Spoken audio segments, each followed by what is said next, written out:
There have been some questions as part of your exam. I'm wondering if you talked to the president about this, about the president's mental fitness. He has pushed back on that, calling himself a staple genius. Can you assess the president's mental fitness for office? Absolutely.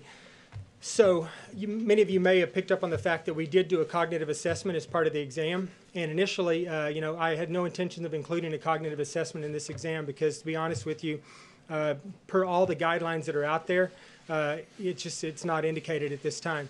A lot of the guidelines would suggest that you do cognitive screening questions, and that if you have a positive or concerning answer in the screening questions, that then you engage with a cognitive screening tool.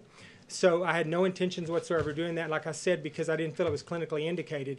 And part of the reason I didn't think it was clinically indicated is because I've spent almost every day in the president's presence since January 20, 2000, or last year, when he got into office.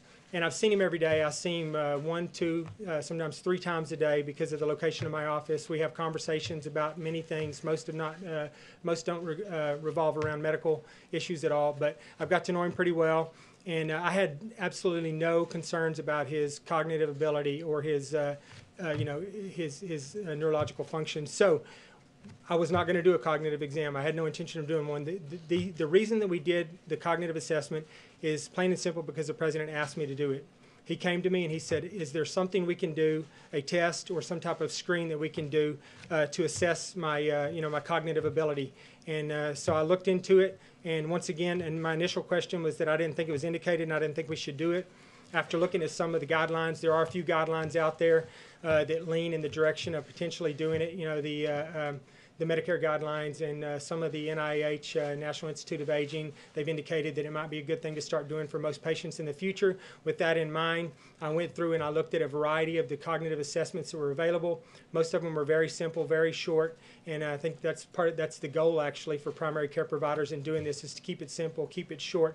We picked one of the ones that was a little bit more involved. It was longer. It was the more difficult one of all of them.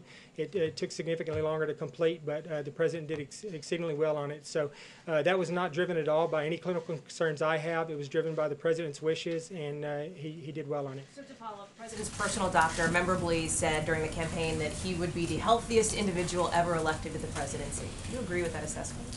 I'm not going to comment on that. My job is to basically give you my assessment of President Trump today, and I'm not going to make any comparisons with presidents over the last 200 years or anything.